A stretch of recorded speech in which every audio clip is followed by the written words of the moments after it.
Hola, vamos ahora a analizar nuestra norma fundamental, o sea, la Constitución, y comenzamos, obviamente, título preliminar, artículo primero.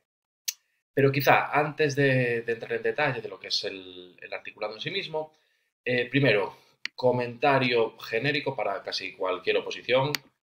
La Constitución es una norma siempre importante. ¿Vale? Es una norma siempre importante. Lo que sí que es cierto es que es una norma que las preguntas, en la inmensa mayoría de las oposiciones, las suelen hacer solamente en la parte teórica. ¿Vale? Es muy raro ver un caso práctico en el que haya preguntas relativas a la Constitución. De hecho, la mayoría de los temarios eliminan la Constitución de la parte práctica. ¿Vale? Entonces, una norma eminentemente teórica. Y luego, más allá de ser una norma muy importante para cualquier oposición, que lo es la cima de nuestra pirámide normativa, por lo tanto todo el resto del ordenamiento jurídico emana y depende de la Constitución, por lo tanto es una norma que es muy importante controlar. ¿Vale? Ya no solo a nivel de oposiciones, sino incluso para una persona, para un ciudadano de a pie, es muy importante conocer la Constitución, porque lo dicho es la norma fundamental de nuestro ordenamiento jurídico y de la cual emanan todo el resto de normas que nos vinculan y que nos afectan. Vale, es un poco como introducción. Y luego, respecto al artículo primero, que es el que vamos a ver en este vídeo, deciros que es un artículo muy importante. ¿Vale? Dentro de lo que es la Constitución, es uno de los artículos que son importantes. Está compuesto por tres subapartados y los tres relevantes. ¿Vale? O sea, es todo potencialmente preguntable. Todo lo que viene aquí potencialmente preguntable. Vamos paso por paso y os voy comentando, pero todo importante. Vale, lo primero que tenemos en este artículo 1.1 es la definición de lo que es España, básicamente. Y lo que nos dicen es que España se constituye en Estado social y democrático de derecho. Y quizá las tres características importantes, ¿eh? Porque primero nos dicen que es un Estado social. Vale, a lo que se refieren con el Estado social es que, por suerte, España es un país que se preocupa por los más desfavorecidos, intenta redistribuir la riqueza, y esas son las connotaciones que tiene el hecho de ser un Estado social. Y esto muy relacionado con un concepto que también viene recogido en la propia Constitución, que es la seguridad social, ¿vale? Que es uno de los mecanismos fundamentales que tenemos para garantizar esas características del Estado social. Luego, lo de que es un Estado democrático, lo que significa es que también, por suerte, nuestros representantes son elegidos a través de elecciones periódicas y con un sistema de sufragio universal.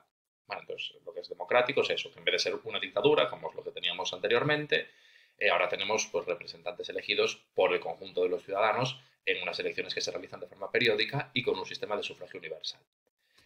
Y luego, lo de que es un Estado de derecho significa que es un Estado que está sometido al imperio de la ley. ¿Vale? Esto es muy relacionado con el principio de legalidad. O sea, aquí tenemos un ordenamiento jurídico que vincula a todos. ¿Vale? A todos.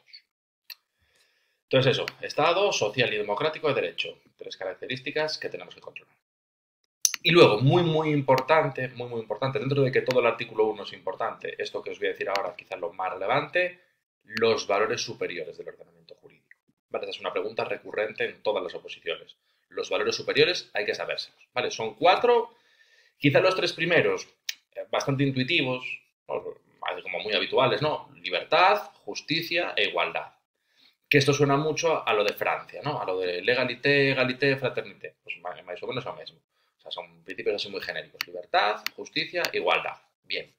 Y luego nos hablan también del pluralismo político. ¿Vale? Que ese es quizá el que en un primer momento más nos pueda chocar, porque libertad, justicia, igualdad son como, pues, efectivamente son valores superiores, son cosas así muy amplias y muy del ser humano en general, pero el pluralismo político, en un primer momento puede chocar que lo pongan al nivel de importancia de la libertad, la justicia y la igualdad.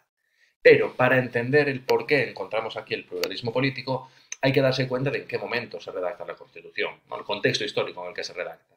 Claro, daros cuenta que veníamos de un montón de años de dictadura, un montón de años en el que la discrepancia política en muchos casos era perseguida. ¿Vale? Era perseguida, había gente que acababa en la cárcel, obviamente, bueno, violencia física sobre ellos un montón, y gente incluso que tuvo que huir de España por cuestiones relativas a su ideología política.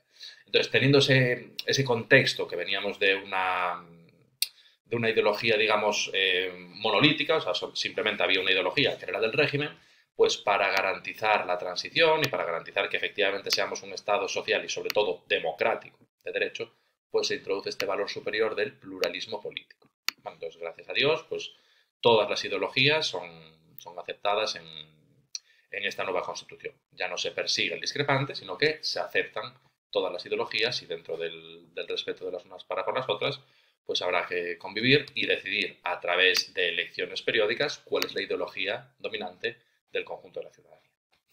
Vale, entonces eso, volviendo al tema, valores superiores, libertad, justicia, igualdad, esos más o menos intuitivos, y luego pluralismo político, que entendiendo el contexto histórico en el que se redacta nuestra Constitución, pues lo entendemos también muy bien.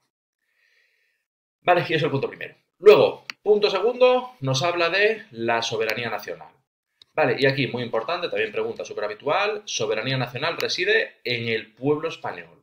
Vale, la soberanía reside en el pueblo, o sea, en el conjunto de los ciudadanos.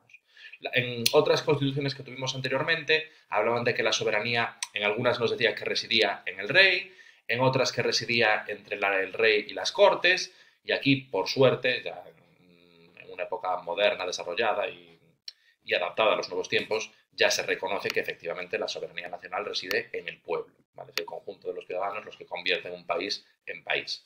Por lo tanto, esa soberanía nacional que está depositada desde el año 78 en el conjunto del pueblo español. Y efectivamente, lo que hace el Estado es representar al pueblo español. Por lo tanto, es del pueblo español de quien emanan todos los poderes del Estado. Vale, de hecho, el Estado no sería nada sin sus ciudadanos. Por lo tanto, pueblo español es el depositario de la soberanía nacional y es del pueblo español, que es el que tiene la soberanía nacional, de donde emanan todos los poderes del Estado. Y luego, último aspecto de este artículo primero, la forma política del Estado español. Vale, la forma política es, también pregunta muy habitual, la monarquía parlamentaria. ¿Eso qué significa? Bueno, cuando acabemos de examinar toda la Constitución lo entenderéis, pero yo os lo digo ahora. Lo que significa es que, vale, efectivamente somos una monarquía, en el sentido de que la jefatura del Estado pues es hereditaria y la ostenta la familia Borbón. Entonces tenemos un rey, efectivamente, un jefe del Estado que no se elige democráticamente, pero el hecho de que sea una monarquía parlamentaria lo que implica es que sus funciones, las funciones del rey, son básicamente testimoniales. ¿Vale? De hecho, es una figura que a efectos políticos no desarrolla apenas ninguna actuación, básicamente es eso, es una figura testimonial. Vale, entonces, monarquía parlamentaria lo que implica es eso, que es que los poderes del Estado se ejercen a través de las Cortes Generales, también del Gobierno, y que tenemos un rey que es básicamente, pues eso, una figura que está ahí a efectos simbólicos, sin ninguna competencia práctica, sin ninguna capacidad para representar esos poderes del Estado. Vale, y nada, así el artículo primero, y lo dicho, artículo todo importante.